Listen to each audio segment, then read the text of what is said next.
Saturday afternoon, May 11th. Happy day before Mother's Day to all the moms out there. Much love to all of you who nourish us and cherish us and still look out for us even long after they have left the mortal plane. Welcome to another edition of Soul Tree Radio and the Raw. I'm your host, Michael Lewis Ingram, DJ Honeycomb, and as always, it is good to be in the house with you on Saturday afternoon. Springtime, rain, thunder, lightning, all that good stuff. Soul Tree Radio and the Raw brought to you by our friends at Blog Talk Radio, our friends at the Black Athlete Sports Network, Roland Rogers, CEO in loving memory, our colleagues at WCLM 1450 AM, the soul of Richmond, Virginia, as well as our colleagues at WUFO 1080 The Mix AM in Buffalo, New York, where the mighty Oba resides. May his tribe increase, as well as our colleagues and friends at Guardian Caps, Leonard Hansen and Mike Feely, our brother Anthony Johnson, who does a great job with his show Thursday evenings on Blog Talk Radio from 9 to 10, and you guys. Interesting lineup we have today. A lot of stuff to go through, but I want to jump in first. First, my shotgun partner here, riding the 6, Gary Norris Gray from the East Bay. What's up, G? What's up, man? Good morning. Is it better morning last week? Yeah, I know that's right, bro. And on the line with us as well, gracing us with his presence, Pat Freeman, the mighty Oba, from Mix 1080 AM in Buffalo, New York. Pat, what's going on, brother? Hey, how's it going? I'm well, my brother. Thank you for taking some time to call. For those that don't know, Brother Freeman has been quite busy with helping to anchor and initiate an effort to get a new stadium and multi-purpose stadium built in Western New York, in Buffalo's area, Buffalo's metro area, and he has encountered intriguing opposition to the plan, but they seem to be moving forward, and we've been getting updates from time to time and all this. So, Pat, as this thing has escalated, tell us where we're at with this and where it's going to go from here. Well, the Greater Buffalo Sports Entertainment Complex have now made a formal offer for the land option on the Outer Harbor land site parcel on the waterfront in the city of Buffalo, New York. They're offering upwards to $500,000 for the option to develop 150 acres on a 400-acre parcel.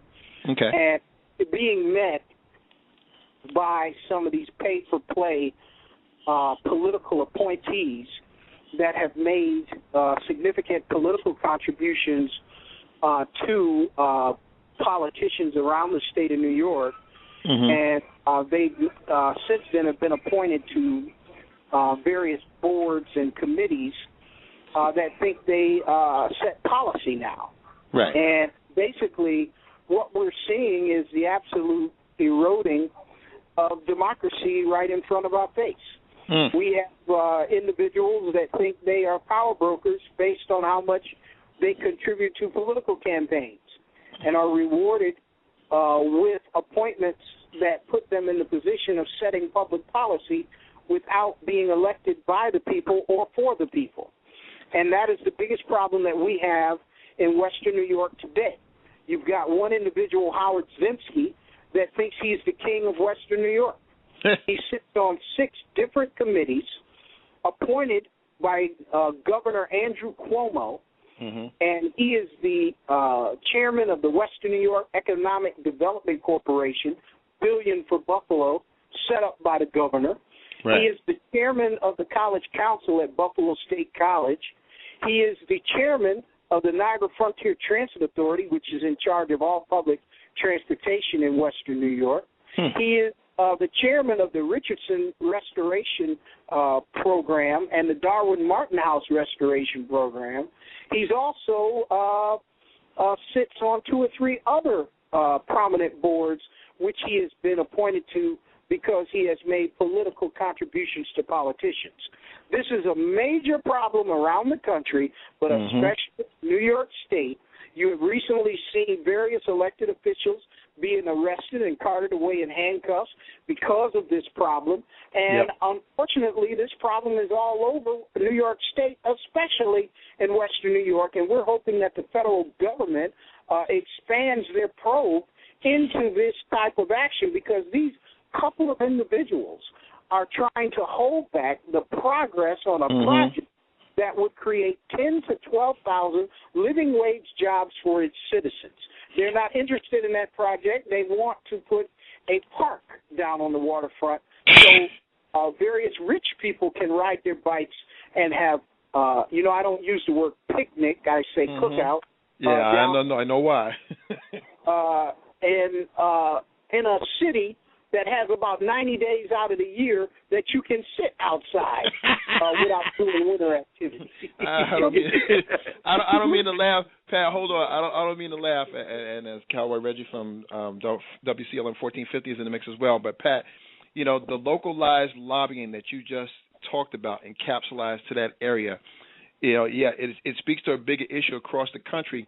But for those who are not in that Western New York area, please give them the 25-cent tour of what it's like in that area and why these jobs are badly needed, because they say New York, sometimes they're thinking just New York City and they don't think out the box outside that metro area.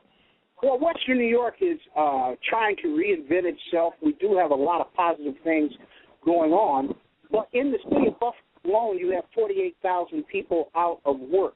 50% of them are African-American males, poor of all colors, women that don't have jobs. A project like this cuts into that and begins to create a magnet of opportunity for other developments. By stopping a project like this, you're continuing the cycle of gerrymandering. They're trying to move the poor people out of the city and move the rich back into the city of Buffalo and move the poor people out to the burbs. This is the plan of people like Howard Zimsky, and he has paid to play, and he has become one of the most noteworthy political contribitors in Western New York. And he is one of the prominent citizens because of his political. Well, it goes without saying, Pat, that even though we know he's trying to be a shot caller, a lot of this has to do with his relationship or non-relationship with Ralph Wilson, who owns the Buffalo Bills. What's his connection to Ralph, and is he acting as an apostate of Gangster Ralph? He has nothing to do. Ralph Wilson has nothing to do with it. Okay. The only position that Ralph had taken is that Ralph wanted to stay in the older stadium because he gets all the money. He gets a $60 million a year government subsidized stipend, and he basically operates his football team for free. His revenue was more than $240 million, more than the Oakland Raiders, more than the Minnesota Vikings, more than the Atlanta Falcons, more than 5 or 6 other NFL franchises. Ralph Wilson is a substantial moneymaker in the NFL because he has no overhead, and he always uses the small market card like he is hurting and doing so badly here. It's not good. Yeah, collard greens good. I'm sorry, go ahead, Pat. Well, the thing about it is that this project is now, Ralph Wilson is not even a part of that scenario because we're now at the point of acquiring the land and moving forward with the project. If we get the land, we move to the next phase, which means in 8 to 12 months we'll be breaking ground. Okay. And it's being held up by a few of these political contributors that I hate to tell a lot of people they're Democrats. They're all Democrats. Democrats run Western New York. These are not Republicans. These are Democrats. But Howard Zimsky was once a Republican, but he'll go with whoever's in power.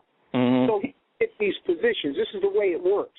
He is adamantly against this project because he wants to put a park down on the waterfront, and they can't take care of the parks they got here. And he wants to add another one that produces no revenue, will create no jobs, because his vision for Western New York doesn't include ordinary working people. It only includes rich people and this is what they want. They want to transform Western New York into a so-called business-friendly environment, but it's not really business-friendly. It's becoming elitist-friendly, and that's the difference. And once you start doing that, you forget about the ordinary man, and really you're claiming to be a Democrat, but you're instituting really trickle-down effect economics. Because when you are catering only to elitist people, you're hoping that from their elitism it will trickle down to the working class, and that is not the way things should be done. This is what we voted against in the election overwhelmingly, and we must stand against these powers, and we must tell the governor. That's why on Monday we're having a call-in protest to the governor beginning at 9 a.m. We're asking anybody from around the country and around the world to call the governor at 518-474-8390 and tell him that you want him to support the proposal submitted by the Greater Buffalo Sports Entertainment Complex for the Outer Harbor land site parcel for the development of a new stadium complex. We're not just building a stadium, we're talking about a complex, a revenue producer, a 72,000-seat retractable roof stadium with retail space, a hotel, a convention center, and a brand-new museum with 8,000 spaces on-site parking.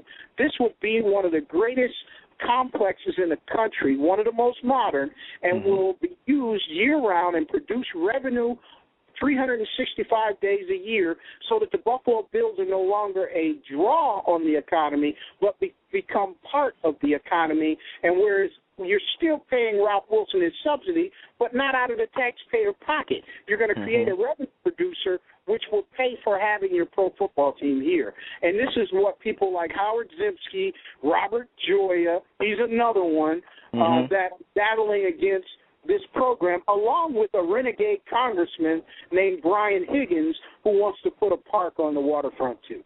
It's important to point out, and as our colleague Professor Fred Witt is in his mix as well, it's important to point out what you're saying is part of a consistent pattern. 2 years ago, we saw this start in Michigan, where managers were appointed by the governor to pretty much circumvent any kind of actions taken by elected officials, elected officials in Benton Harbor, Michigan, which happens to be a poor area, which on the other side of town is kitty corner to rich property and stuff, and as major upgrades talked about as far as real estate and everything that don't affect the poor working class folks that live there.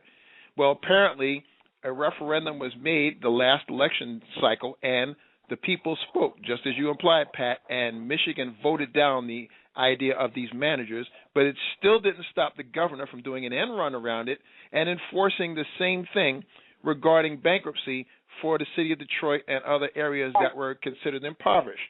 Even though we're talking about a stadium here in principle, this is not just a stadium. I have to preface this by saying Pat and I have seen several Super Bowls together as part of the media.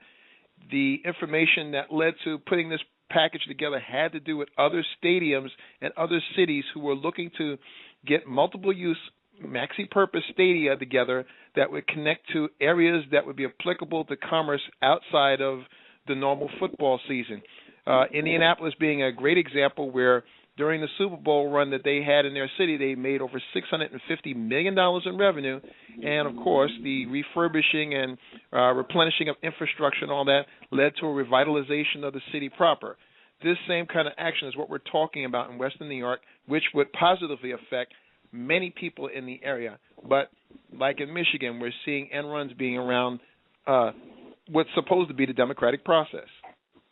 Yeah, Mike, I have if you have time, Please. I have with me today, if I can get him to come on the line, but I have the managing partner of the Greater Buffalo Sports Entertainment Complex with me. His name is George Paziotis. He is managing partner of the Greater Buffalo Entertainment Complex, along with the senior partner, Nicholas Strasek. Sure. And you can have the privilege of talking to him if I can get him to come on the line and talk about this massive investment project, which is 12,000 jobs. And from the beginning, they have been committed to making sure that people understand that these jobs are living wage jobs and that 10 to 12,000 of these jobs are going to go to people of color and women. And it's a couple of individuals. It's like a cabal of evil here. They want to try to rail against a project like this. Ralph Wilson has nothing to do with this at this stage anymore. The only thing Ralph Wilson had something to do with was the lease. We're now talking about building a NFL-ready stadium complex, which would be a money producer year-round, and there's only a couple of people that are fighting against this project. They sit on these boards and committees, whereas the elected officials of the city of Buffalo, the Common Council, which is elected by the city of Buffalo, unanimously passed a resolution supporting this project, unanimously. And this board of appointed commissioners is trying to balk at this. Well, really one person, the chairman of that board, is trying to balk at this multi-billion-dollar proposal. Now, get this. It's a $1.5 billion proposal which will produce 10 to 12,000 jobs, and the company that I'm talking about, Greater Buffalo Sports Entertainment Complex, they are putting up $1 billion. That makes this a 70-30 deal. How many 70-30 deals do you find around NFL cities? Most of them are 35-65. That's exactly right. None. You know? And this is a 70% private investment deal with the taxpayer putting out $0 over the first $1 billion. George Hasiotis and Nicholas Straussick are going to put up $1 billion, and it's going to create $900 million in labor force revenue that's going to go right back into this community and produce 10 to 12,000 living wage jobs. And you've got a couple of elitist political contributors that are trying to stop this project, and the majority of the political establishment supports this project. But look at where the power is now. It's in this aid for play, and that is a major problem. Mike, if you got a couple of minutes, please do. I'll see if I can get George. No, he's doing another interview, so that's not a problem. If we can wait for him to come off his interview, I want to sidebar briefly to a subject that Gary has brought up several times, and it's come up again and again. Professor Fred, good afternoon, Fred, as you're coming in, and Cowboy Reggie is coming in as well. Good afternoon, gentlemen. Good afternoon. Good afternoon. Gentlemen, because Gary has been at the forefront of this issue for so long, I need to bring it up, and it has to do with the Washington football team and the fact that Daniel Snyder, owner of this team, has said straight up that he will not change the name of the team. Now, Reggie, since that's your neck of the woods, I want you to briefly throw something in the pot on this, because you know more than anybody else know the net worth of the team. Now, Pat just threw some impressive numbers around, but Forbes magazine, as they say, doesn't lie. So tell us just how much the team is worth right now.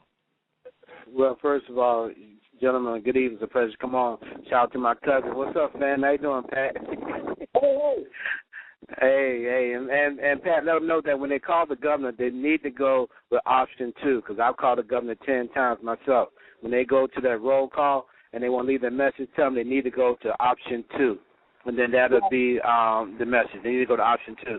But to go with the Washington football team, basically what's happening that Daniel Snyder and said that he's not going to change it, and the Washington football team is worth over $1.2 billion. Now, what's so significant about that, Daniel Snyder tried to sue a newspaper in Washington, D.C. 6 or 8 months ago. Why? Because they just picked a picture of him with horns on. Now, Daniel Snyder is of Jewish persuasion. That's his ethnicity. And a lot of people are asking, well, Mr. Snyder, if you are trying to bankrupt this newspaper that put a picture of you with horns on, and the reason why they did that because he had a failed deal down in Florida. It was some kind of telemarketing deal that went belly up. And they did a story about it. And they said the way he ran it was somebody like a demon, like Satan. And when they put a picture of him with horns on it, he went ballistic. He said, I'm going to bankrupt these guys, and what to do? I'm going to get them off the face of the earth. The sad thing about it is right now that you have black folks that will fight you. When I was up in Washington this past week, 106.7 The Fan, they had people who are Native American proudly called in and said, do not change the name. We want to keep it the R word. Now, again, as I told my man Gary, one idea is to maybe donate 3% of the revenue from the Washington football team over 10 years and squash it. Well, my whole thing is that they have like a 10 or 20-year waiting list. In fact, you know about this on Buffalo. You got people on waiting list that you drop off the waiting list, you got people ready to come on. And that's the problem right now, that you have so much revenue that you got black folks that will fight you to the death about that name, and they will probably keep it. So I know my man Big G said economics, but guys from the real, these people here are ready to stand in line and take those tickets and support them and set up the stadium.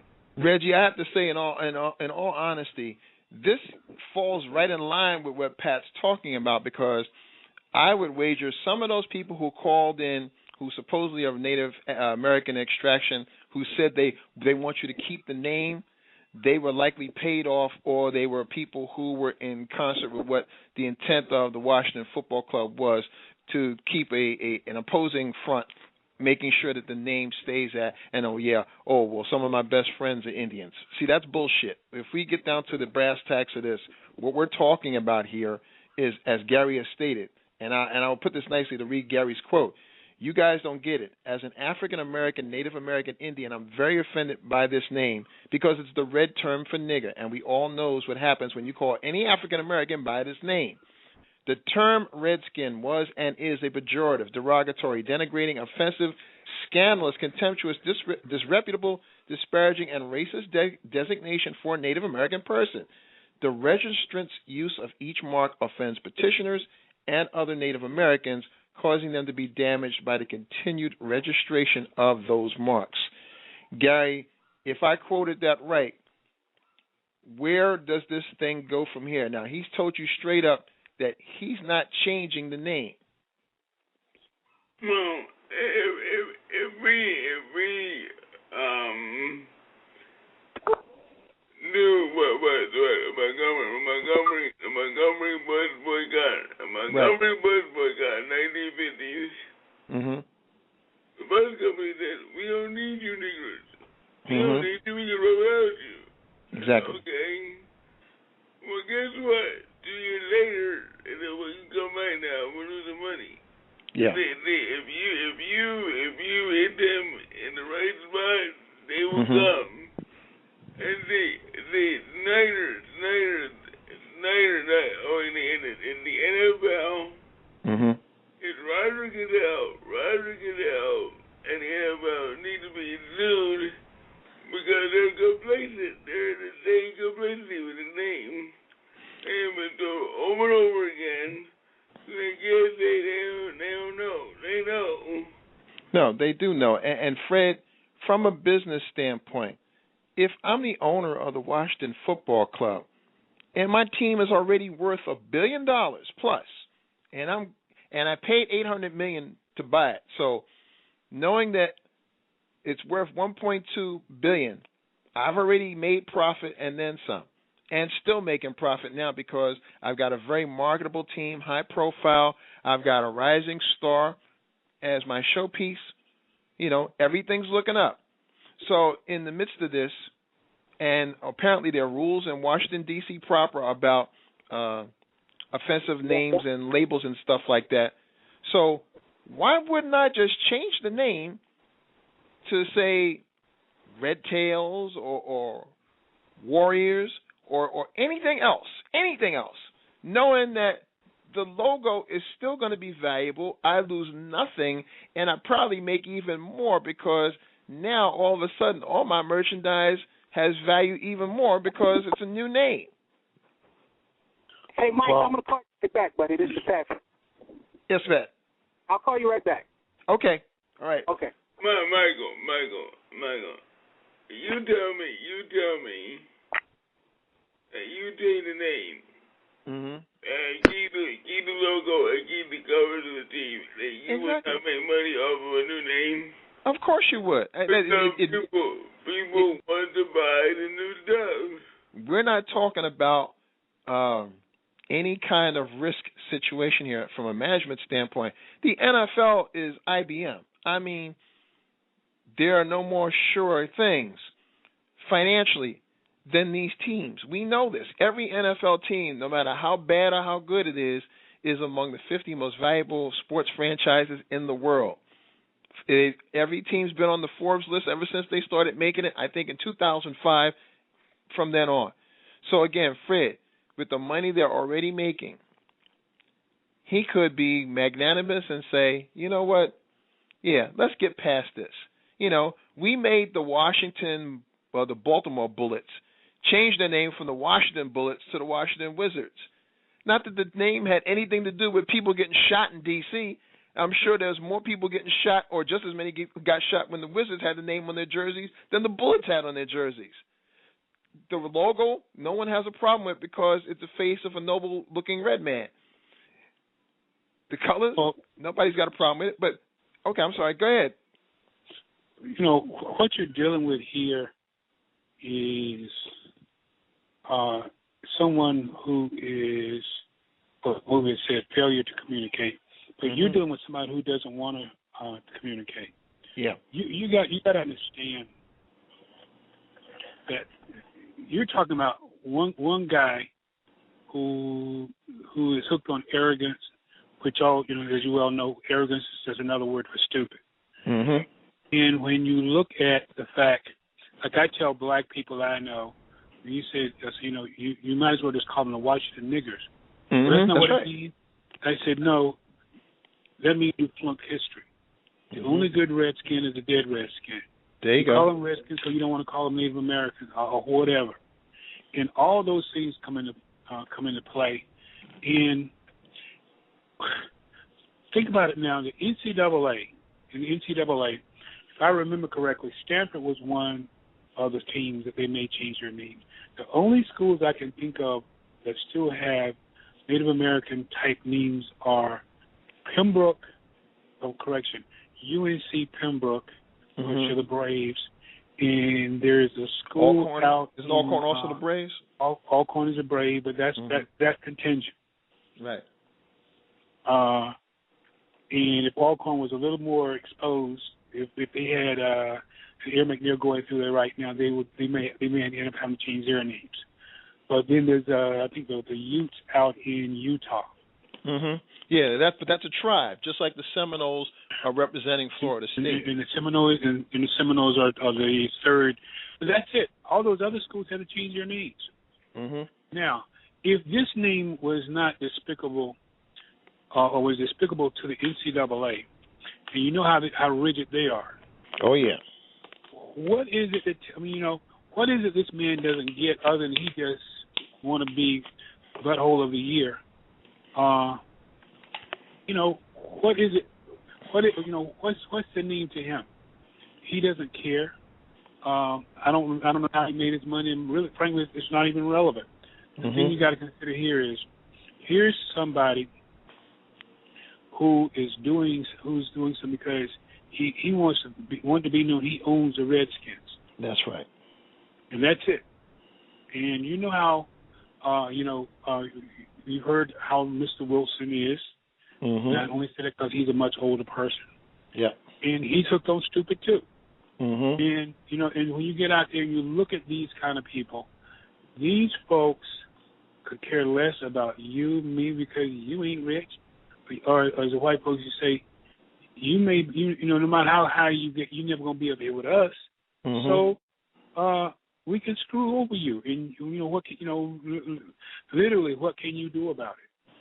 Exactly. You see, these are the kinds of mentalities you're dealing with here. They don't care. This isn't the first time this came up, and this is, it was mentioned about these political connections and stuff.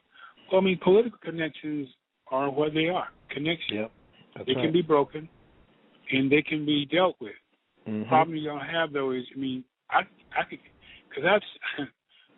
I actually participated in a situation back in the 80s where we had Republicans helping this guy win because in the primaries.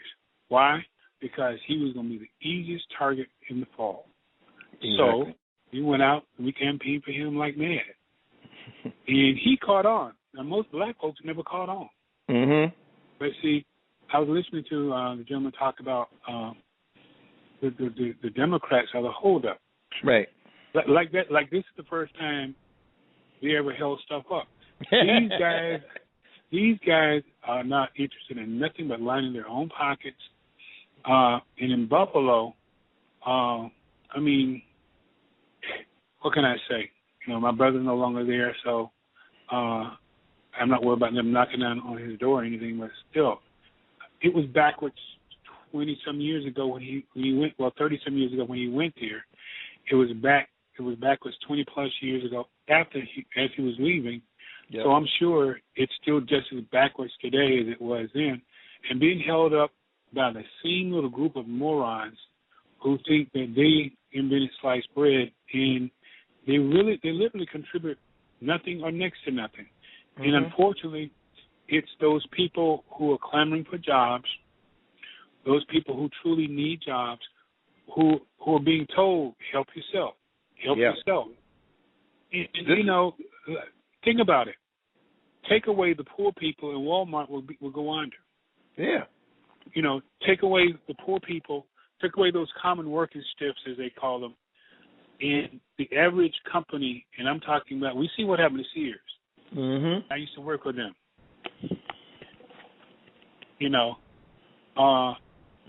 when you look down the road and see that it's not going to get any better, Sam's is getting, and I know locally Sam's is about to get some competition. Mm-hmm. Because prices at Sam's had gone up and up because, it's not that bad, no competition. But guess what? What if there's a store coming in another month? It's going to open next month.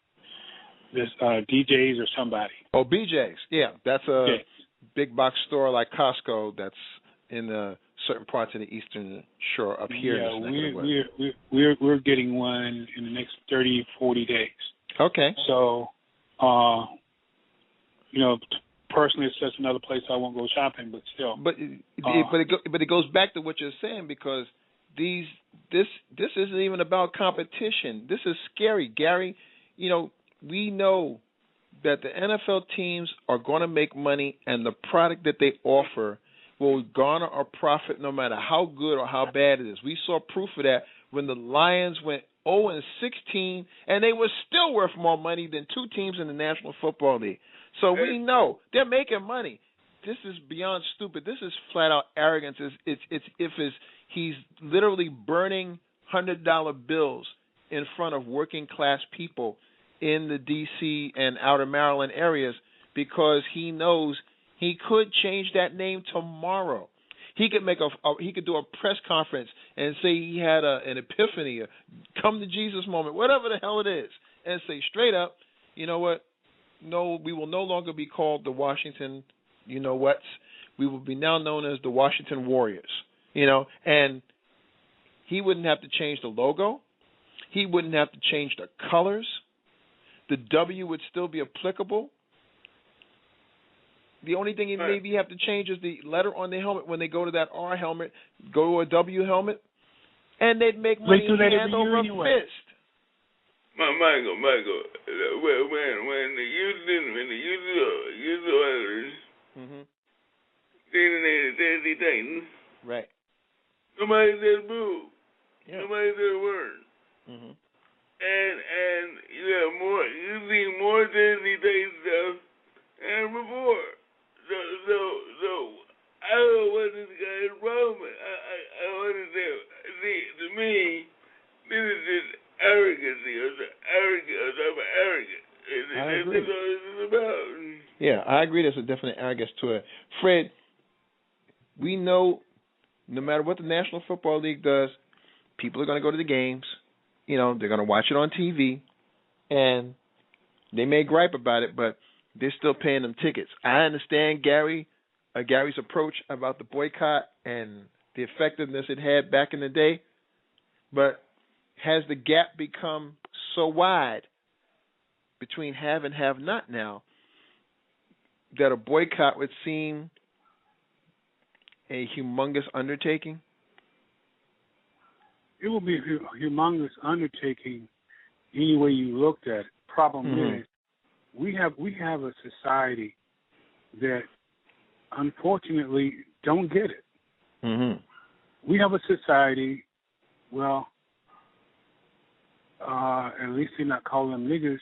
Well, yeah. What are they calling them? Thank you. You know, they don't understand that when you call somebody something like that, and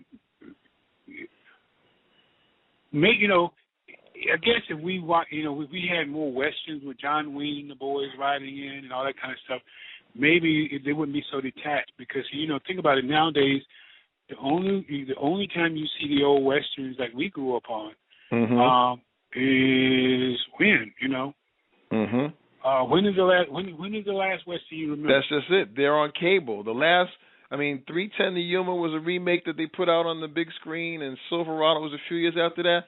But after that, there hasn't been any, and Brokeback Mountain or whatever. But the bottom line was, westerns, you see it. They're black and white. They're on the Turner Network or wherever the heck it are and whatnot. And it's a different time because, they're beating those bad guys. Those dang Indians are getting their asses whipped. When people forget that the real deal is, you came here and messed with them, and you're messing the airlands. And the script got flipped on who was the good guy and the bad guy because Indians weren't behind the camera filming.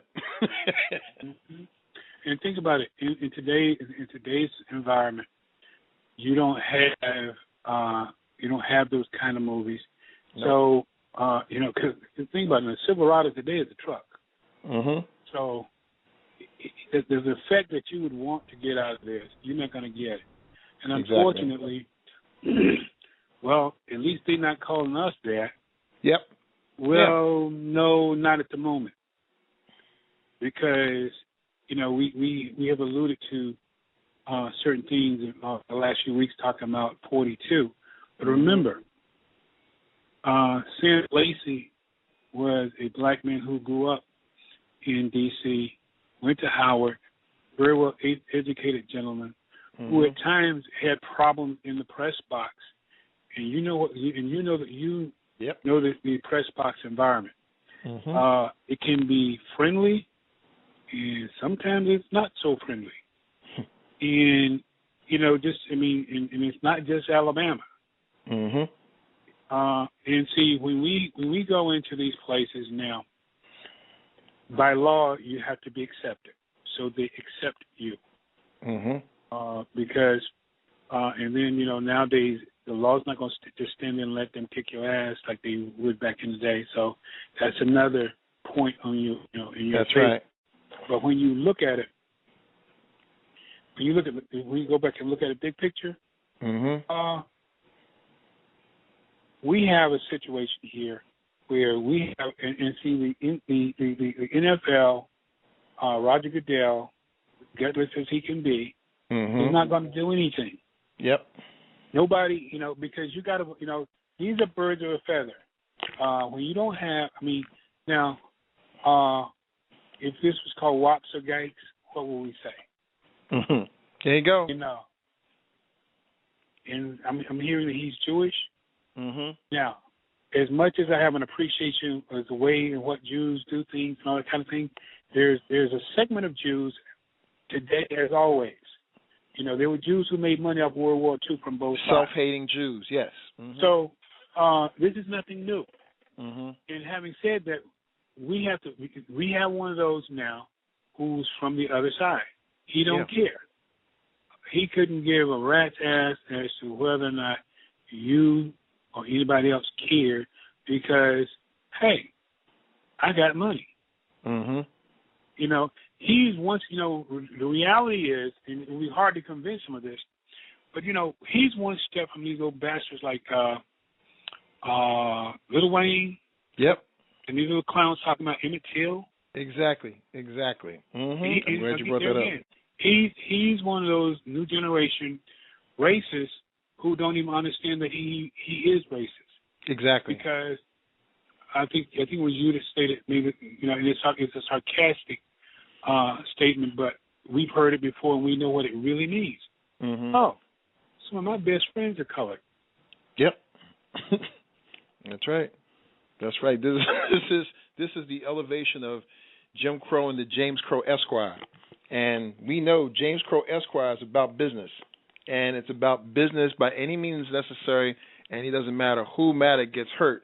It's all that matters that the cash flows and that it flows where it is going to stay. And when I say that, I'm referring exactly to the primaries where all that money that was spent by the Koch brothers, others on the right, others on the left, all with intentions to literally have this country up for sale to whichever corporation wants to lay out the most money, they made sure that money stayed amongst them. How do I know this for sure?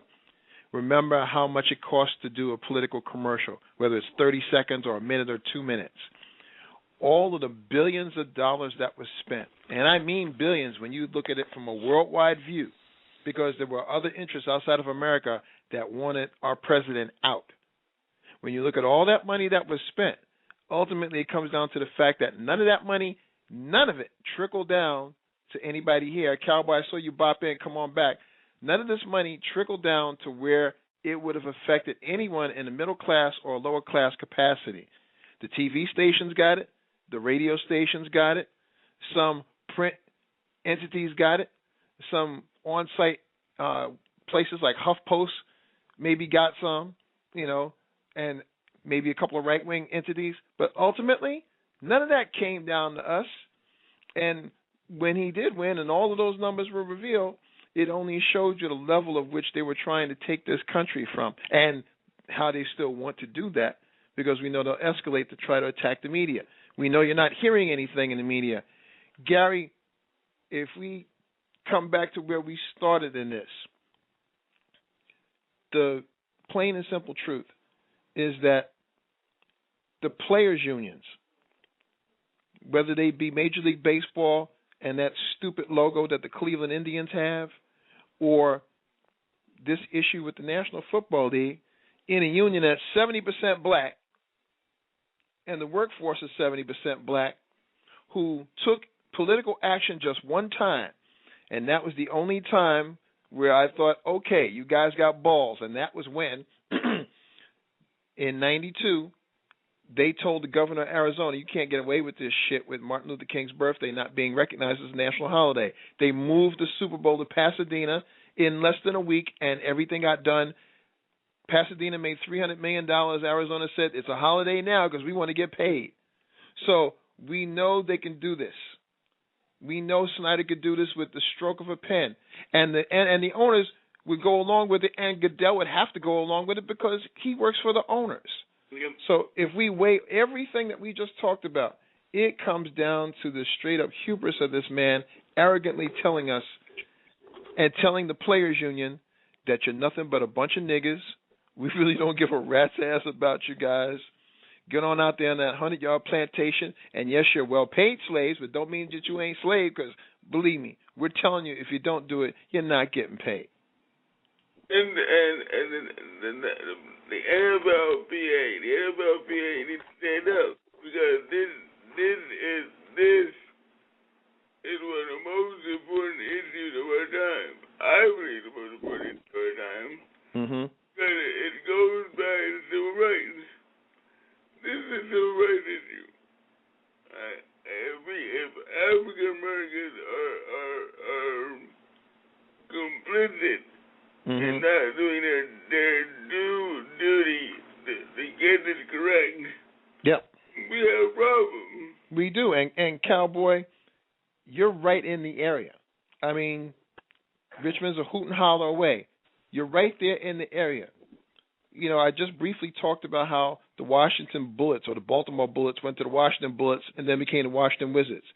Now, yeah, I'm speaking off the top, but I can't say for sure whether as many people got shot with the team being the Washington Wizards as they got shot when they was the Washington Bullets. So it wasn't the name of the stupid team that changed the climate about people getting shot in D.C. But ultimately, I haven't seen anybody speak up to say, well, wait a minute. If Redskin is not an offensive term, then I'm missing something here, because you are talking about a Jewish owner who should be sensitive to that understanding of same and been proactive to say, we can move forward. We can all be Washington fans, and we can do it under a new banner. If we're all the Washington Warriors, or any other name, fill in the blank, we can still be down for old D.C.? Well, Representative Norton of D.C., she is with other representatives in Washington, had traveled. Eleanor Holmes Norton? Tried to propose that they be called the Washington Redtails after the Tuskegee Airmen. But that's just, something they're throwing out there. But see, Mike, this is the problem. Okay, the Washington football team practice facility is here in Richmond, Virginia. They just built it. Guess what? They have no parking, none at all. And when they tore down the land over there, downtown Richmond, two things happened. The mayor took away money that was earmarked for education. Okay. We're talking about the students here in the city of Richmond. Second of all, the mayor is in crisis right now because when it comes to minority hiring, and this is what Pat was talking about, the jobs that will be for the laborers and everything, black contractors here in Richmond, Virginia get 0.5%. 0.5%, not even a whole dollar when it comes to contracts. They get 0.5%. I mean, it's really pathetic. But the really pathetic part of it is that the citizens here do not hold elected officials accountable. I mean, that's the bottom line. And I bet Pat can tell you the same thing up in Buffalo, but it's like The Walking Dead. We're mad now. And I don't give a damn if you're Democrat or Republican. The bottom line is that you have to hold elected people accountable. And, again, we have the people out here in the county of Henrico, Chesterfield, and North Hanover. Their economic dollars for education goes from 41% to 31%. The city is 19%. But yet the jails in there, they just signed a new law to build a new jail that's going to house, guess what, the new slaves, as you talked about before, the prison industrial. That's off the chain.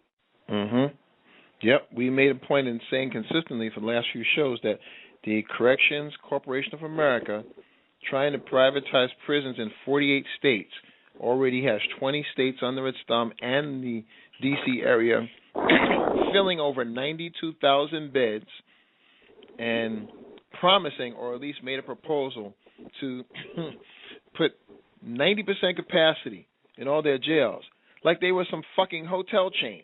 Make sure we're going to put as many people of color, poor people, poor white people in jail as possible.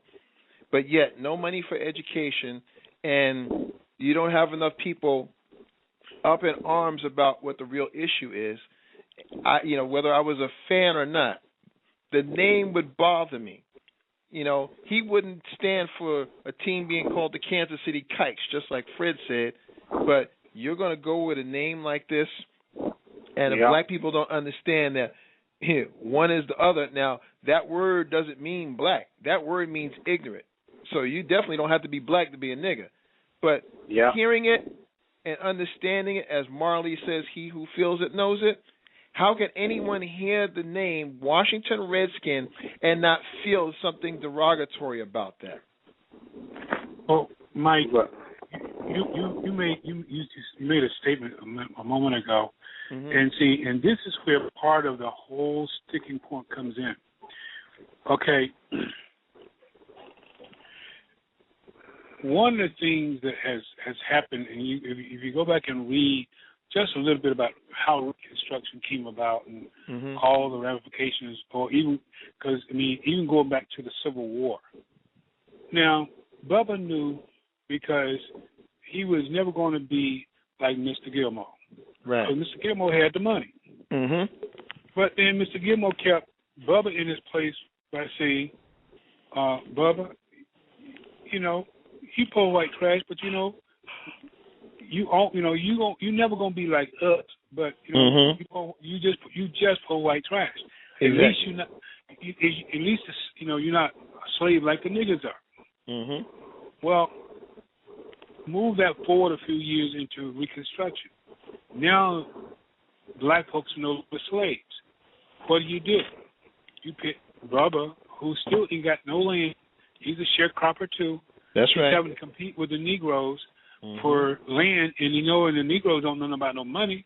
Yep. So, and you look at places like Mississippi, who did not start building high school. Well, North Carolina is no better, because North Carolina didn't start building high schools until after the 20th century began. Right. And it started building high schools for blacks after the mid-20s. I think there were maybe 4 or 5. Well, there were about a dozen high schools in North Carolina prior to 1925, but all of them were private or on the property of some HBCU. Like the lab schools, like at Grambling still has one, and Southern still has one. And my point is this: poor white folks don't know they're in the same boat with us. Exactly. And they still pitting them against us, so that we fight each other. And Mr. Gilmore, he goes to the country club and watch it on the news. Yep. That's exactly right. Yep. Hey, but Mike, here's my question. Isn't it amazing how the political machine, and Dr. Witt helped me with this, how they can have the Europeans vote against their own interests, whether it be health care or either just some of the different programs. Can you help me, Dr. Witt? Because when you hear the same lie told the same way enough times, and on just about anything, you start equating it as truth. Bigger the lie, more folks tend to believe it. And the way it comes across is this: they said, they who? The people on television. Well, who are they? And we don't. And we leave it at that. We don't ask who's funding them. Exactly. Pick a channel at any given time of the day.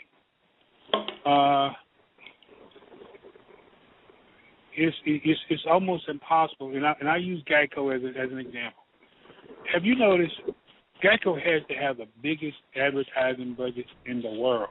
Yeah, that's right. That's an excellent point. It's smart. They will run one commercial, turn around and run the lizard, and you may see the lizard before you see the show again, especially if it's the ball game. It's true, and the lizard don't cost nothing. Exactly. My niece told me Geico. My niece was telling me the process about a year ago. And the only thing it takes to do that lizard is a computer. And somebody who knows how to run it pretty much in a little bit of time. So I can knock that out in an hour. Yeah. And guess what? He doesn't call in sick to work, does he, Dr. Witt? There you go. You got to pay him no union wage or nothing. Good point. We, the American public has become so consumer oriented. I watched the show last night. There were 32 commercials to make combined stuff. They want to buy a car, buy food, buy whatever. 32. Jeez. Consumer 32. It's crazy now. You watch too much TV, Gary. 32 commercials. It's too much consumer oriented. How many hours is that? 32 commercials. I mean, think about that though, because I think Fred's point bears some merit here. If you've got that big a budget, you can come out and put out any kind of claptrap you want. I had a friend once who told me that everything you see advertised on TV really ain't all that good for you. And the more I thought about it, it's like, well, you know what? Have you ever seen spinach advertised on air? No. Nope. But you'll see a commercial for iceberg lettuce every now and then, won't you? Yeah. So used to be Papa. Well, Papa used to be advertised spinach. Well, see, all that comes back to the reality that if we're looking at this from the standpoint of people getting jobs, whether it's Buffalo, whether it's Detroit, whether it's Richmond, down where you are, Fred, in North Kakalaki, or where Gary is on the East Bay, out west, two things need to be there: money and labor. The labor's there. The labor's waiting. In Pat's case up in Buffalo, the money is there, and it's not even city or state or government money.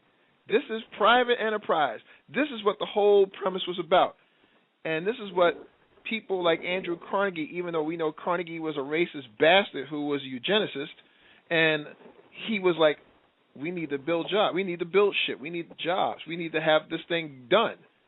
This is the flip of this, and this is beyond just not wanting to indulge the current president at 1600 Pennsylvania Avenue. There is something else underneath all of this that's borderline insidious, because capitalism. You're deliberately it's even past capitalism. It's past austerity. This is a deliberate attempt to break this country. So many people who had considered themselves living a middle class lifestyle didn't think it was ever going to get to this, because they thought, well, this shit happens everywhere else. This happens in third world countries. This shit won't happen here. I can always wave my flag. It's going to be all right. That's bullshit, because it is happening here. And you can try to blame immigrants for it if you want, or you can try to... No, everything stops at that government, and it stops at Congress, and all these people who voted folks in who had no business being in the first place. I will use as reference South Carolina. Here you have a fool named Mark Sanford who cheats on his wife. It's a womanizer. Cheated on his wife on taxpayer dollars time. Went down to Buenos Aires to get some ass. Turned aside his wife, and if things were falling apart, that's a personal thing. But he made it public because he did it on our dollars, and he lied about it. And now, on top of all of that, he does a Marion Barry, and is able to come back with his new job as governor of the state, voted by the entire state. Now, I was only speaking facetiously about Marion Barry because he won with just the votes in D.C. This was an entire state. Now, think about this. This was an entire state who said we would be better off with a womanizing, lying, cheating, conniving scumbag as our governor than somebody like the woman who was the sister of the gentleman who runs the TV program there. I forget his name. Colbert. Colbert. Colbert. Stephen Colbert's sister, who was running, who had no political axe to grind, and maybe would have been a more viable candidate by far in any layperson's eyes. But they chose the devil they knew, and not because they were afraid of the future, but because they were comfortable with not what just they knew, but they didn't want a woman in that capacity. They didn't want somebody who was progressive in that capacity. And Fred, before you speak, I know Republican or Democrat, there's always agendas and there's always their own personal situations where they're going to look out for themselves and not the people who voted them in. But when you weigh all of that you saw that they went that far in South Carolina, that somebody who you thought had no hopes of getting his job back because of the stuff that was already fact that he did, that he got it, he will talk about second chances and redemption, but yet he's going to call our president and others connected with him bad for the country. Well, I even go further than what you do on that one because, see, the first thing I think about is all these religious right folks. Thank you. Who never nothing but religious wrong folks, and they have I don't know how many sets of standards. There is no set standard because there never is. They morph the standards to meet whatever group all they're trying to get in, and unfortunately, if you call yourself standing with them in a certain place, very likely if you stand very long, you'll be standing by yourself because they won't be there. They will have changed. They will have changed it to something else. This is what's on today, and if you're not real careful, you'll find yourself not only standing by yourself, you'll be standing there with them coming at you. When I look at this gentleman, and I say that extremely sarcastically, when I look at this gentleman, I'm trying to figure out why, what is it about him? Because think about it. Here's a man, normally you would say, well, what does he have on him? What does he have on her? Exactly. What does he have on his stake? Yes. Now, never mind that this is a stake. Remember now. That's gangster. This is the stake that said, we going to fly the stars and bars. That's right. No matter how offended you niggas are. Mm-hmm. And up into, you know, wait a minute, these colored people will actually not come down here? Mm-hmm. You see, that's when they started going, you know, I like it. I like the way Doc did that. there's some Negroes out there who will actually keep their money in their pocket or take their money elsewhere instead of coming out here on the Grand Strand and playing golf and watching Myrtle Beach and all this kind of stuff. Yeah. They'll actually do that. And see, you know, we have some we have within our own ranks, we got some jacked up thought process. Yes, we do. And we have to work out jacked up was in and around the power structure who could care less about us as a people. Yes. And not only do they care less about us, they care less about us, they care less about our institutions, and they think that they can sort of make up anything. And we're supposed to buy this stuff. Right. And see, when we look at this gentleman, the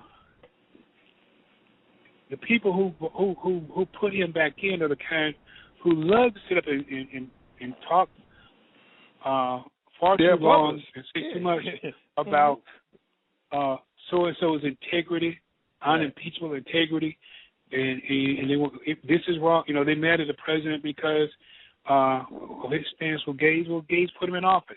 So, Thank you. You know, Thank like you. I told one group of church people, you gave your money to your pastor, and they gave their money to the president. There you go. Yeah. You go That's talk right. to your pastor, and they're going to go talk to the president. Well, that's not right. No, that's politics. Exactly. Thank you. 101. Thank you. That's politics. Thank you. And you say, take it a step further. Well, we don't like that. Okay. Again, on the church, on the street where my church is located, we have roughly 30 churches. We got 30 different divinely constituted visions on one street, along one street. That's from slightly past where I live to downtown, slightly more than 5 miles. So now you're trying to tell me guys are schizophrenic because you got to be scared to believe that there are that many visions on one street. Mike, I'm not trying to laugh, Mike. That's a good one. That's right. Hey, listen. I don't speak to many churches in Fayetteville, okay? As a matter of fact, I probably won't speak to several sororities and fraternities anymore either. But I digress. But you know, when we look at this, and you know, and just to throw it a slightly different thing in the pot, because I did take a little bit of time and look at this stuff I sent you, Mike, about the yes, I want to get to that. How we got 13 of the worst, supposedly worst return on investment HBC colleges in the nation. Yeah, I saw that. Fred, hold on, because we need to set that up properly. You know, as I said, I didn't mean to interrupt you, but we need to set that up properly because I want that broken down as a separate turntable. And what Fred is alluding to is part of another one of our turntable topics. We know that across the country there are millions of college students who are up to the yin-yang in student loans. You know, we know that in all likelihood some of those loans will follow them in terms of paying them until the day they die. And in this spirit, the issue is what you get in terms of your bang for student loan buck, depending on where you go. And in that spirit, I'm going to throw Professor Fred in to offer up a side dish of Economics 101 in revealing the value of a college education. Please proceed, Fred. Sorry. Okay. Without going into all the gory details, somehow or another, whoever did it, the people that did this, quote, study, unquote, stated that there are 13 of the worst, they've got a list of 13 of the worst colleges as far as the return on investment, what you pay for your college degree, and then what you get back for it, which is so interesting because I can't figure out how you can tell that. When you look at where people go, when you can go, one of the ones that they mentioned in there was Shaw University, which is one of the oldest HBCUs, was the oldest in North Carolina. Right. The other, hopefully by coincidence, was Fayetteville State, which happened to be slightly more than 3 miles from where I'm sitting right now at my house. And it's the oldest state-supported HBCU in the South. So, having said that, and how these two become half other, is one of the other, not to get the fourth one. But 4 out of 13, and remember there are thousands of colleges in this nation, and of those 3,000 plus colleges, 105 are listed as historically black colleges and universities.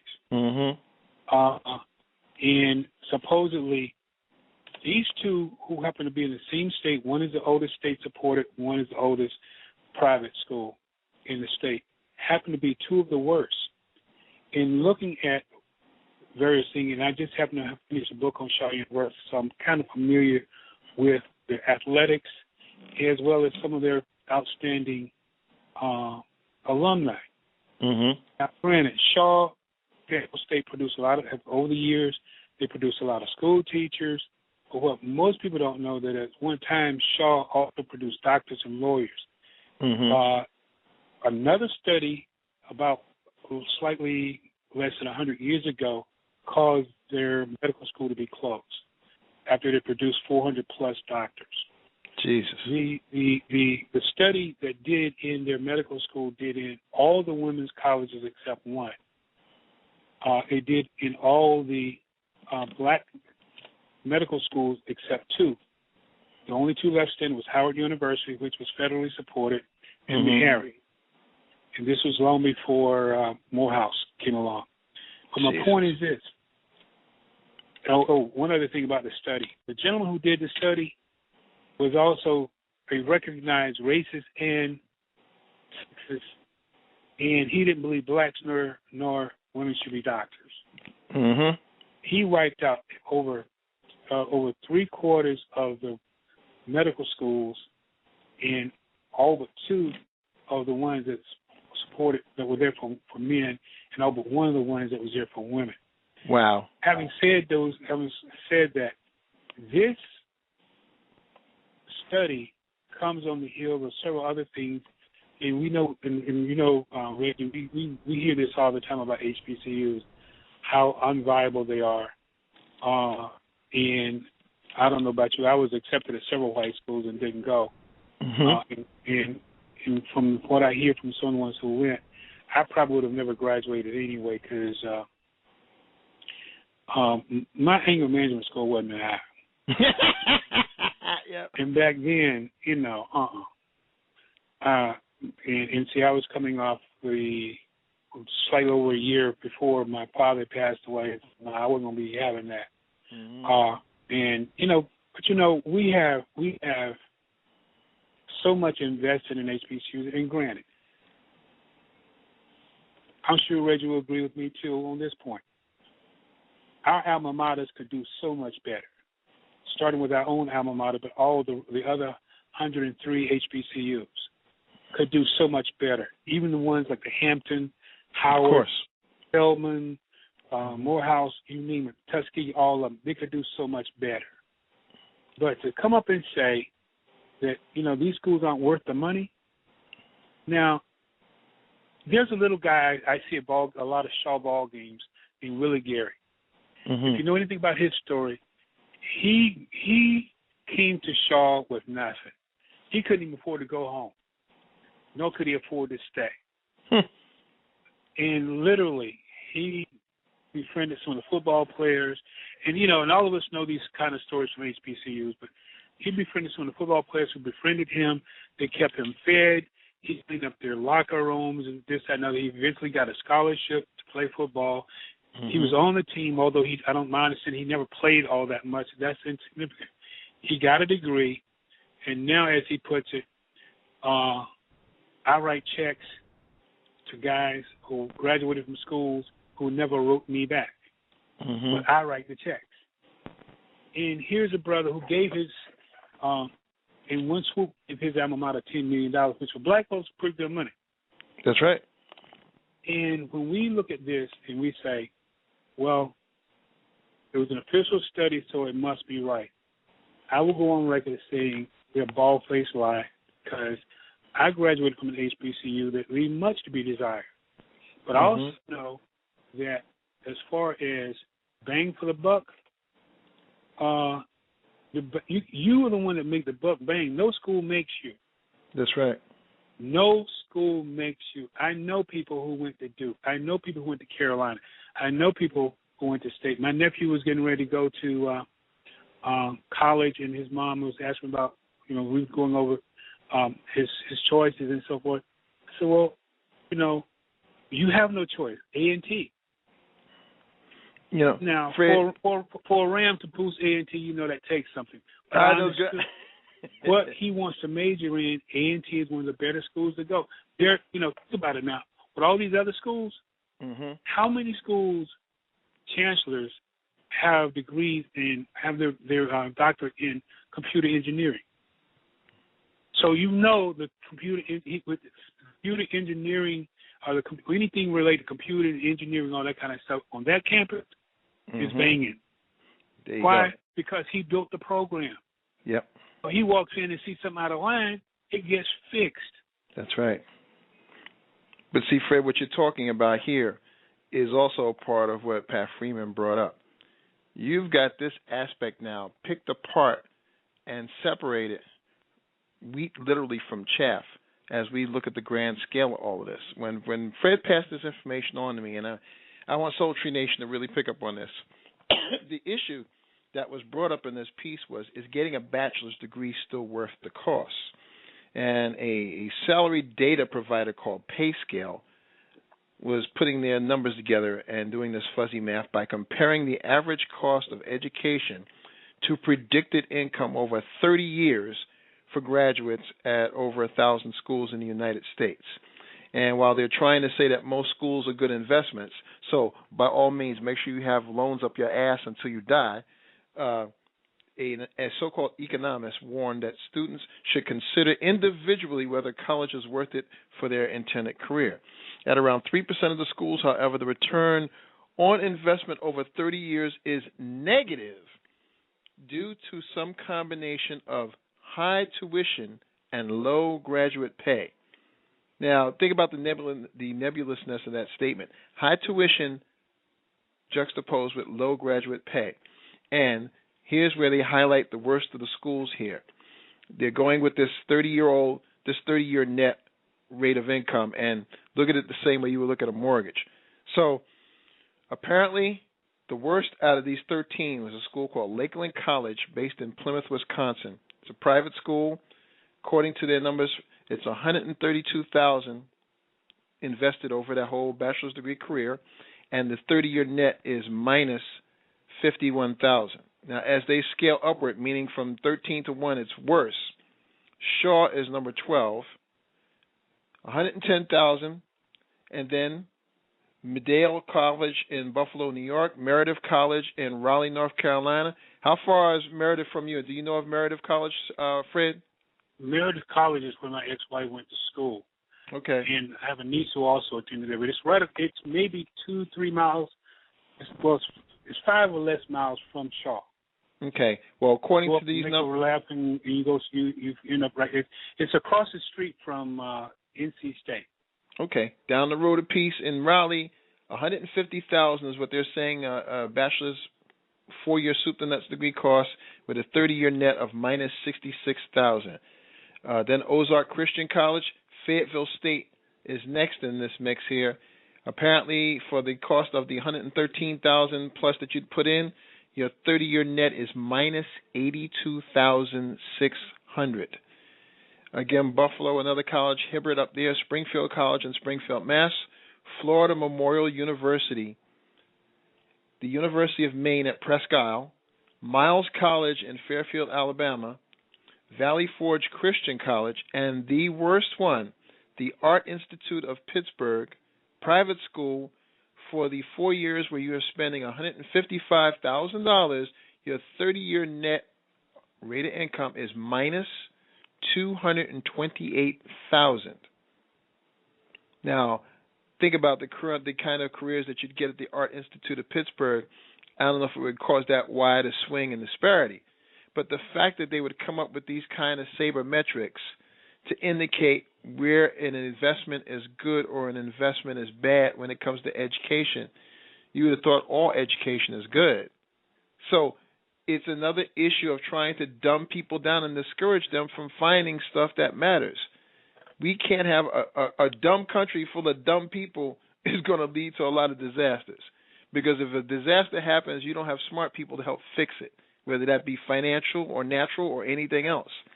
So to do this kind of thing is really smarmy, and it smacks of just plain mean-spiritedness, Gary. Gary, you there? Having gremlins with Gary. Fred, are you there? I'm here. Okay. Well, I'll take my heart and put it on the table for a moment, because we have to deal with this in a non-emotional manner. But the kind of things that I see here, having just completed a book called Black College Alumni American Role Models. Mm-hmm. Go down, now go. I was just taking a minute just to look through at some of the people who came out of these HBCUs and talking about return on investment and all that other nonsense that this person is talking about. Right. And one of the things, I look at when I look at, quote, a return on investment, I see kids that I coached roughly 20 years ago at Fayetteville State. And I see kids who came in school, marginal students maybe, but, that foot was always there. And I look at different ones who are in like one young lady played softball and volleyball for me at Fayetteville State. Here she is. She has a job. She has she's just one step south of the CIA ratings when it comes to security clearances. Mm-hmm. And another young lady is up there who worked in another section. I remember her at Winston-Salem State, and I'm shooting the breeze, this young man, and it comes out she's from Winston-Salem. He's dressing her, and coming to find out, you knew him in college? She's their boss. Mm-hmm. And I remember she's one of those kids who today would not even be allowed to go to school. Because her SAT was too low. GPA was marginal. But, the young lady graduated from Winston-Salem State with honors. The other graduated from Fayetteville State with honors. I know doctors who, by today's standard, because the former chancellor at Fayetteville State and I used to argue all the time about the value of an education from an HBCU. Sure. And don't get me wrong, I have nothing. High standards have their place. But some high standards are ridiculous. I know a young man who came from some little town in Arkansas. He could barely pronounce it and get well enough, and he ended up in Fayetteville State campus because they wrote him back first, and he said, "I'm going there." He signed. He came and played basketball. He hasn't been long retired from being head of the dental department at Meharry Medical School. So, with all this, these elitist attitudes when it comes to what makes or who's gonna do what, and see one thing that's lost in this. Now, it's assumed that all these folks are black folks who are coming out of black colleges. Nothing could be farther from the truth. A guy I played football against in high school went to Fayetteville State. He was one of the first white athletes they had there. He hasn't been long retired from a job that I got. Nobody's sure what he did, but let's put it this way. When things went wrong, he was one of the ones that got called in. Yeah. Leave it at that. Another young man also played football there in the early 80s. He runs a school in South Korea now. And I can remember we used to call him the White Geek because he had a speech impediment. But, he came there. He was comfortable there. And, as you go right on down the line with people that I know from the various HBCUs, and you look at the ones that we would rattle off. Forget Martin Luther King. Yeah. Forget a few of the other Fantastic Four. But look at people out there. Reggie School, who produced the first black billionaire. Now, if we say this about one school, and you know how it is with black folks, it's not those four schools. It's not Florida Memorial. It's not Miles. It's not Shaw. It's not just FSU. It's all them. It's all them other 101 schools. Because we know if they that bad, the rest of them can't be much better. Yep. Well, the problem is when we look at the most of the role models that we came up under came from black schools. Why? Because they couldn't go to University of Virginia Tech, James Madison. Yep. Where my kids went. They had to go to Virginia State, Virginia Union, Hampton, Norfolk State. These are their choices. In North Carolina, we had a few more choices, but it was the same kind of choice. We couldn't go to UNC. We could go to Duke, couldn't stay on campus. Wake Forest, because, I was just going through the material on the black high schools in North Carolina, and I just, about the last week I passed a section where it was covering when the first black athletes went to Wake Forest in 1964. Charlie Scott went to Carolina in 1966. He goes in, he makes all conference in 69, and within 7 or 8 years, the all-conference team on the ACC went from lily white to one white. And see, this is, granted, when we look at the big picture, we have all these black schools, or this few black schools versus all those other schools, and these few black schools still produce most bachelor degrees. They still produce a large number of the masters, ones who go on the master's programs. The largest number who go on to doctorates come from HBCUs. So if that's the source of them, how bad can these schools be? But see, we have people who want to tell us, including some black folks who go to white schools, how uneducated, how undereducated we are. Exactly. But when we were talking about the incident at Morehouse a couple of weeks ago. That's right. Now, how many of those? Okay, granted, as severe as that was, how many of those incidents have we heard about at HBCUs? Exactly, very few. How many? How many drinking? For sure. How many situations? You had that one, and we had the FAMU situation. The FAMU situation. Those probably the worst ones in the last 4 years now. Yep. 2 major incidents in 4 years. But go down the list of white schools, and these are the ones we hear about.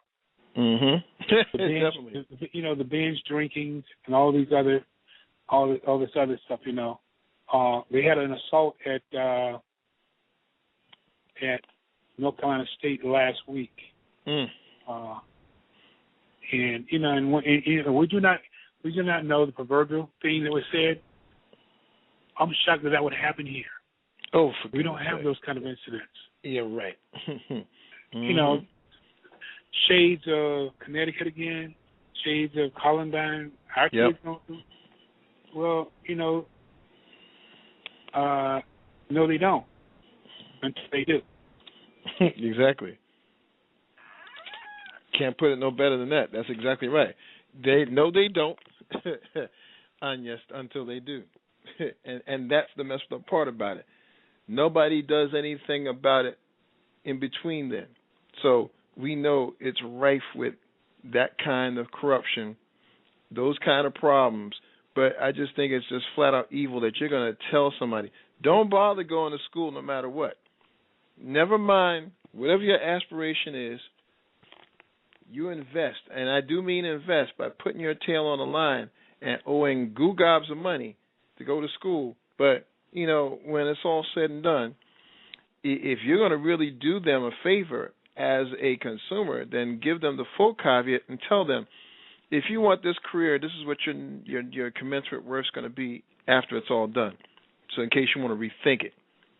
Don't tell them after the fact, after they've invested and whatnot and put the time in and put the effort in to aspire to do whatever it is they want to do in that field, and then say, oh, yeah, by the way, you're screwed, you know, and your first payment is due in another 90 days. Please remit. No, I find that really funky. But, you know, it's even worse than that because, see, how many people do we know who majored in something in school, sociology, whatever? Right. And they never worked in it. But they still make money. And see, college is not about necessarily, except for certain disciplines, college is not about learning everything you need to know. It's really learning how to live. How do you do research? How do you do scientific research? With all this historical stuff that I do, guess what?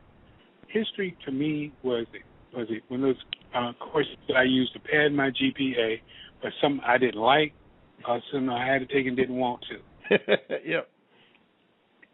I got to stay in. I mean, I had an agreement with my athletic director and my department head and a couple of other folks because I could have left school in December.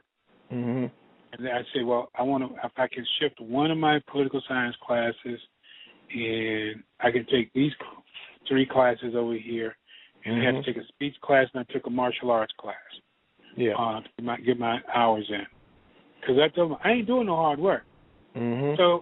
So what would be easy? If I take these history classes, all I got to do is read and do some papers. And that's what I did. Guess what I do now? I read and do some papers.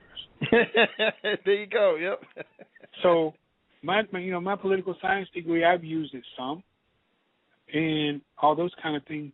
But see, I know people who major in sociology that have been salesmen all their lives, all their adult lives. I know guys who major in business who teach school. I know guys, and I know people who are education majors who went on to become lawyers. And to say, to sit there and try to say that there is this much or this, that this is what you can make. Sometimes what's lost in all this, and from just a scientific position, since they want to be scientific in their research, does it say where you need to live to make this? Because if you stay in the dirty South where the wages are low, that may be the case. But I know one young lady who played basketball at Shaw back in the 80s, and she was one of their first stars. Honey girl makes real good money, and she went back home to New York. And she pulled in 6+ figures a year. There you go. So I don't think, I'm sure she probably, because I know what scholarships were like back then, but I don't think she would figure it was too much of a waste of money. When she pulls in $150+ a year, I don't think that was a bad investment in no school. Because you want to talk about bad investment. You're gonna go to Duke University at $52,000 a year to become a school teacher. Now that is a bad investment. That would be a bad investment. There you go. That's and those other schools like that, where, and think about it. Most black schools have been good at producing teachers because that's what they had to do to begin, and that's always been their foundation. Exactly. And between school teachers and solid citizens in the community, what else have our schools truly produced? Thurgood Marshall and all these other guys. Yeah. They came from HBCU. And you think about it now. One of the advantages that HBCUs had initially was all these black folks who were getting these PhDs from these white schools wasn't being hired by no white schools. Exactly. So you actually had a place to come back to be employed if it really came down to that. So, yeah, no. It's like Dr. Franklin got his Harvard degree and Harvard wouldn't hire him. Mm-hmm. And which was par for the course at the time. That's how they done it.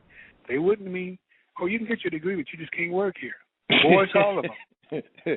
You know, there's something, the irony of that is not lost on me. Gary, are you still there? I'm just listening to you guys rapping. I'm thinking, as Fred is running this off, you wanted to go to a HBCU, and I know you graduated from Southern Illinois. You're Saluki, and if you look at what you invested, do you feel you got the bang for your buck scholastically, or do you feel that had you had the chance to go to an HBCU, you know, it would have been more rewarding for you? Well, I when I was little, I went to the disabled school, right? Mm-hmm. I went to the disabled school. I went to all-white school. Mm-hmm. High school. So I wanted to go and experience my culture. Mm-hmm. At the time, there were no African American schools with disability access. Mm-hmm. I went to SIU. And did I get educated? Yes. Did I get what I wanted to get? Yes. They trained me to go to life? Mm-hmm. Yes. But they didn't train me about racial equality in the United States. And no white school can do that. I think that's where the trade-off came. I mean, it may be poo-pooed now because of how far this disparity has gone with scholarships and the exposure of teams, or schools rather, on sports stations. But the underlying fact that culturally there was a comfort zone, so that some of those same people Fred was talking about, that maybe in a different atmosphere wouldn't have felt as encouraged, wouldn't have been in a nurturing enough environment to fulfill it, because they would have been harassed or they would have been hard-pressed to keep up. It would have been a different kind of stress. And they were able to succeed because they were in that environment, which gave them confidence to go out elsewhere. It made a big difference. And I think for everybody,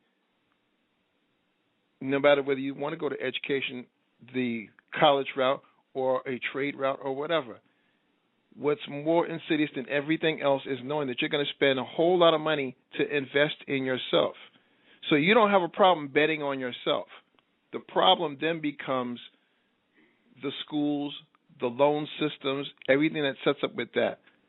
I truly believe if loans can be gotten by certain lobbies and agencies with no interest or very little interest down, what would behoove a country to not invest in its own people by doing the same thing?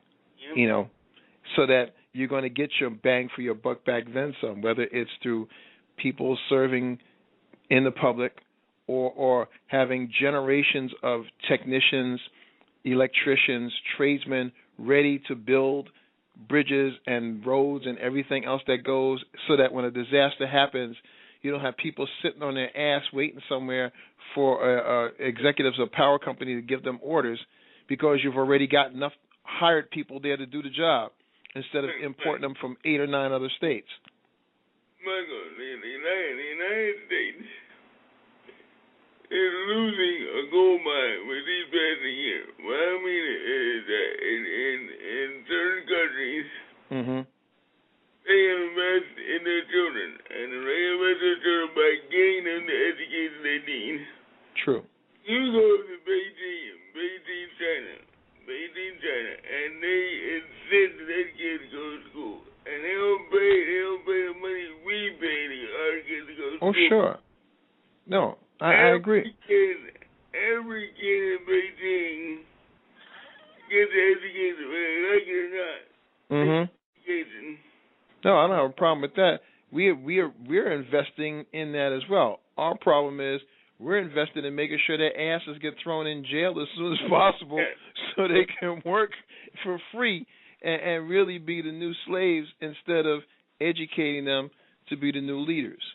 I want to switch gears and touch on a little NFL because even though we started with it, I wanted to follow up on something we were talking about a little while ago regarding Geno Smith and the fact that the press is not letting up off his black ass. They want to punish this young man, and for what? Because he said, I don't appreciate y'all saying what you said about me. I'm going to prove all the naysayers wrong. If he's white and does this sort of stuff, he's considered cocky. He's like, oh, yeah, he's brash-spirited and all this other old nonsense. But because it's Geno, oh, yeah, you better be able to walk it and talk it. You know, Stephen A. Smith with his punk ass saying some of the stuff that he said. And I know he's a ram, Fred, but he deserves to be kicked in the behind for that nonsense. He's following the same dogma that his bosses are telling him to do, and there's no impartiality anymore. They've made it quite clear what side who is going to be on or what side what's going to be on, because all they care about is making the gotcha moment. And in this, I throw this out because the NFL has now attacked Geno Smith in cyberspace. As you may or may not know, the Philadelphia Eagles, my Eagles, drafted Matt Barkley, the overrated quarterback from USC, in the 4th round. Now, Gary pointed this out to me yesterday. Apparently on the NFL's Facebook page, they put this little prompt. You know, who's going to have the better career, Matt Barkley or Geno Smith? Now, that's not what got me. But for those that don't know, if you're on the Facebook page, sometimes they'll tell you if there's something there, you can put a like next to it or you can comment on it. So in this same little blurb, they say, well, who's going to have the best career, Barkley or Smith? Hit like for Barkley, but comment for Smith. Now, that might not seem like that big a deal to you guys, but consider this. You know, when you ever get a choice of something, it's usually what, A or B, or you know, pick one from column A or column B, or choose one or two, or whatever it is. You know, if you're listening on the phone to some robo info thingy, if you want Fred, press 1. If you want Gary, press 2. You know, those make sense. But there was something very funky about the way that was presented, where they're saying, if you want Barkley, hit like, as in I like Barkley. But if you want Smith, yeah, okay. You know, like, it's an afterthought. Like, they didn't say like Smith. They say comment on Smith. Yeah, there was no like on Smith. No, that's right. There was no like on Smith. That is a political and social attack on Geno Smith because there's no place to put like underneath Smith's name. Exactly. And I think, Fred, you understand what I'm alluding to here. You know, if there's no real option to choose Smith for whatever reason or however reason you may like him, why even present it in such a manner? Clearly, the thing is designed to give Barkley more of a positive response, because you can comment and say, oh, well, you know, Geno Smith ain't shit. You know, so what's that supposed to mean? You know, that he's going to be better than Barkley? Why couldn't you just say 1 for Smith, 2 for Barkley, or vice versa? By the way, that ad being pulled, it was pulled that night. Mm-hmm. It was pulled out the air that night. It was pulled? Oh, that's intriguing. Go ahead, Freddie. What were you going to say? No, this is back to the same thing we were saying about the comments about this quote study about the schools. Mm-hmm. You know, I didn't bring this up at the time, but you know, the real deal at Fayetteville State is they want to change Fayetteville State to UNC Fayetteville. And because they figure white folks will like it even more. Right now, you know, here we're talking about the Chinese and how they invest in education. Mm-hmm. Do you know how many Chinese students are at Fayetteville State? Ooh. A bunch. How many Chinese people at UC Berkeley? No joke. And see, they come over here, they learn, and they go back and they use what they learned. Right. And see, this whole shenanigans about Smith, this is just a more of the whole collusion, not only against blacks in the NFL. This is especially collusion against black quarterbacks. Mm-hmm. Because who's going to have the better career? The ones who get the best coaching and the best coach team. Thank you. Because Peyton Manning with anybody less than the coaching staff that he had would be just another white boy who could throw. That's right. You name it. How many great quarterbacks we know and can we think of off the top of our head who went to lousy programs? That's right. Peyton Manning never won a championship. People forget that. Peyton Manning never won a championship. T. Martin won a championship, but Peyton Manning, his replacement, the black quarterback, he won a championship, but Manning never won a championship in college level. Nope. And beyond that, until who showed up, did he start winning? You know, and when you look at all these quote great quarterbacks, I mean, who's literally great? Because a lot of the ones that we hear so much hype about, that's just it. They can't come close to living up to the hype. And in some cases, I feel sorry for them because they're not the one who started that nonsense. It's the media that starts it, and then the media turns on them after they find out, oh, they can't live up to what we said. Oh, yeah. And I guess we need to run. And then the really saddest ones are the ones where they become media darlings, and the media won't even let them drift away. Yep. They can't retire. They can't go nowhere. They're stuck right there because the media say that they're the greatest. And, you know, I have an appreciation for what the Jets did in the NFL, in the first Super Bowl. Yep. But as far as the Jets proper, as in behind Joe Namath, he was a womanizing drunk. Exactly. And nobody was worrying about whether he was a role model back then either, because he was kicking the same Mickey Mantle fantasy that white baseball writers allowed Mantle to get away with. Mantle was screwing everybody and their mama, and he was considered, oh yeah, he's the Mick. He's great. You know, don't worry about it. Just let him go on ahead and do his thing. And they gave him license to act in an arrogant, assholey manner that he did. And Reggie, as I throw you back into the mix here, again, that Gary just made the point that on an NFL spot on social media, they made an option of who would have the better career, Barkley or Smith. Barkley was given the option of, if you like Barkley, hit the like on the Facebook page, and if you want Smith, make a comment.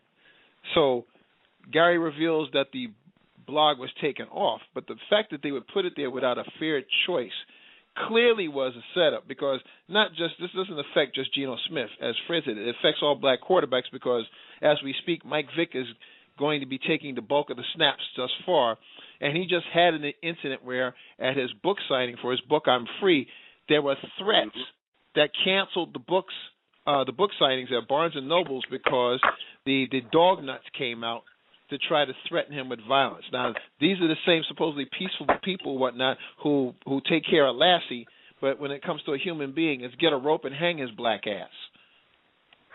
Well, you know, the sad thing about it, that America are hypocrites, because it's amazing.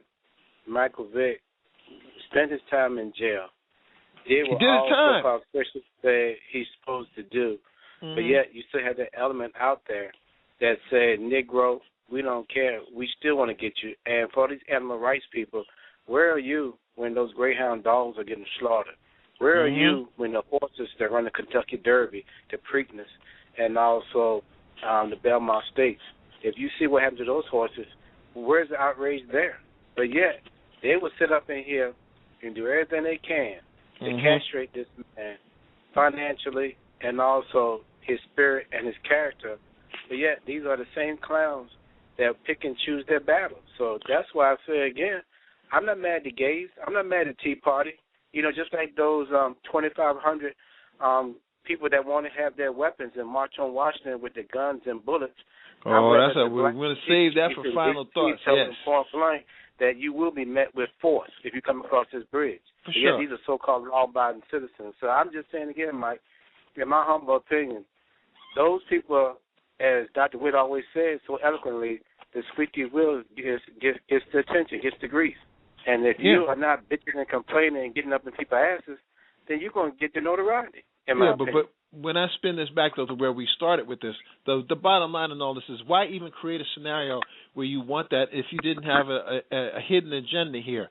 To quote from a column that was written by our BASN columnist Desi Cortez regarding Geno Smith, I'm reading verbatim. It's another version of that old scenario. A white man is described as assertive when a woman with the identical attributes and behavior is aggressive, while the similar black man is arrogant and acts as if he's entitled and privileged. And this jaded critique comes from the sector of society. White cats who fixed the games we play and the game of life so they could only win. These are the very guys who have maintained an exclusive monopoly on arguably the most glamorous position in all of American sports, NFL quarterback, and they did it by racism, discrimination, and exclusion. Good, Gary. And it's all about leadership ability. Linebacker. Exactly. Pitcher, Major League pitchers. That's right. Major League catchers. Center fielders. They're all about key positions. Well, here's the other thing that goes in the mix as I'm continuing from Desi's column. Now I understand all the NFL draft experts had the two black signal callers in this year's 2013 NFL draft going after the four white quarterbacks who predicted would go well between E.J. Manuel and Geno. It seems talent and ability to need to win games outweighed the unspoken rule to always elevate the great white hope. All but every single one of the white quarterbacks in the NFL draft were proclaimed the process, according to the experts, an abundance of inherent intelligence, moxie, guts, brains, and heart, while the black guys were simply missing links, half man, half great ape. We've got all the physical, athletic skills in the world, yet little intelligence, character, or work ethic. On that, I want to hold it right there and leave that sit and simmer so that we can pick up on where we left off with that on the Hump Day special on Wednesday, because right now it's time to get the final thoughts. Cowboy, set it off, please, if you will. Well, first of all, it's an honor, pleasure to come on the show. And Big G, I hope you're feeling better. But to go back to what your show started with my cousin Pat Freeman, the mighty Over, the Washington football team had a chance with the late Jack King Cook that wanted to build a stadium ironic here in the state of Virginia. Then when the illustrious L. Douglas Wilder cut a deal. Well, guess what, ladies and gentlemen? They did the same thing there. They built parking decks and strip malls in there. That traffic just getting crazy. And again, that would have brought jobs, revenue. Instead, they moved the stadium up to Maryland, which, by the way, now a side deal is where they want the FBI building to take place and switch with the Washington football team in Maryland, and then they can get a spot in D.C. Go figure. Talking about gangstering and highs. And also another note that St. Paul's may have graduated their last class today. I was told between 60 and 70 people graduate day out of St. Paul's, and we know the problem St. Paul's College has had. Well, also, I was told that I don't know how true it is, but I'm not St. Paul's. I think St. Paul's was supposed to come in and buy St. Paul's, but I was told that deal fell through. So we have, again, another HBCU that is hanging by, shall we say, just the thinnest of threads. And, again, the Creator brought a way to keep St. Paul's doors open. And, again, this might be their last graduation, so we're looking at that. So I would say, again, please support Soul Tree Radio with the illustrious, my main man. I call him the assassin, Dr. Jekyll, Michael Wills Ingram. But isn't it interesting now that Michael Vick is taking snaps, and already people upset in Philly. Go figure. But it's amazing. Sports Talk every Saturday from 12 noon at www.wcmradioonline.com with the Professor Tony Carr, the Scientific Glenn Brown, and, of course, the Hall of Famer, Coach Lou Anderson. Thank you, sir. All right, Reg. Professor, you're up. Well, I'm continue to try to do my part on trying to, I can't say help save HBCUs. Like I said, all of them could do better on their own. But the one thing that I have done is I've started a series of books called Black College Alumni American Role Models. The first one will be out next month. It's on my webpage already. The Black College Sports Encyclopedia is another effort. It's already on the webpage. The book the Shaw Bears, Shaw Bears, Decade of Champions and Beyond, which tells the athletic history as well as talks about the alumni, the history of Shaw University in general. You'll see that Shaw is probably worth a lot more than you think if you read this book. You can get to the book by going to www.blackheritagereview.com, and those you can go there and order the books or print out a order form to order the books. And just keep, like Reggie was saying, just keep supporting the HBCUs. It's sad to see what's happening with St. Paul, but there, by the grace of God, goes your alma mater also. And the one thing I want to see our folks to start doing is supporting all of our schools, not just the one where you went to school, not just the one that you got a diploma from necessarily, but understand that if you live in a town where there's an HBCU, give some time to that school. Thank you. Mm-hmm. That's a phrase, as always. Ashe. Black Heritage Review, the author of the Black College Sports Encyclopedia, is always serving up good food for thought. Brother G, on the mend as we speak, give me a last thought and a shameless plug. The Washington Football Club needs to be taught a lesson. All through history, America has taught lessons of freedom and justice and equality. The Washington Football Club has not gotten it yet. Maybe in time they will. But it's time that we as African Americans say enough. You need to change your name, and you need to do it today. That's my rant for the day. My shameless plug is the Glen Cove, which will be on in 2 weeks. I'm not have anything for 2 weeks. May 25th will be our first show. May 27th we will do Memorial Day special. On Monday 27th, we'll do all military songs in the top 10. All right. Yeah. Hope you can join us. Cool. So a special Memorial Day edition of the Gray Leopard Cove on the 27th, recognizing all those men and women who kick ass for us and who have kicked ass for us. Good stuff, G. Programming note as well.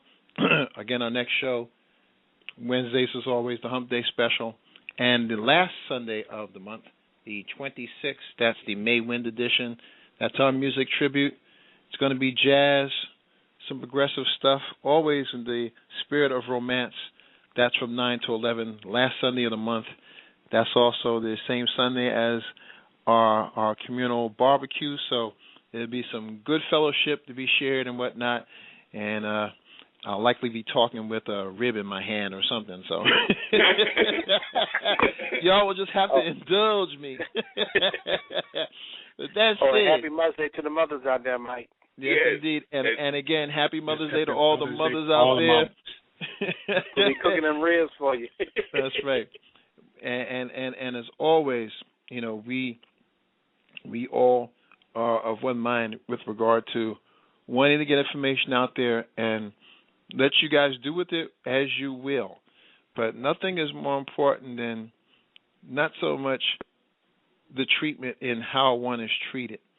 There's always methodologies on how to do things, but the way in which one does it makes all the difference in the world. It would make all the difference in the world, to further Gary's point, if Washington were to change their name to the Warriors. It wouldn't change the fervor of their fans one bit. Fans wouldn't be cashing in or saying they wouldn't be following the team anymore because, you've broken my heart and all of that. You would think it would be the other way around from just a decency standpoint. One day it will catch up because we know life as it is karmic, so what comes around does go around. But the length of time it takes to go around, sadly, we may not get to see it. But that doesn't change our efforts to make sure that process is expedited as quickly as possible. Thanks to everybody in the mix, Professor Fred, the Pratt Feeman, the mighty Oba up there at UFO, 1080 AM the mix, to Cowboy Reggie, to Professor Fred, to everybody else in the Soul Tree staff currently on assignment. Kitchen's closed. See you Wednesday.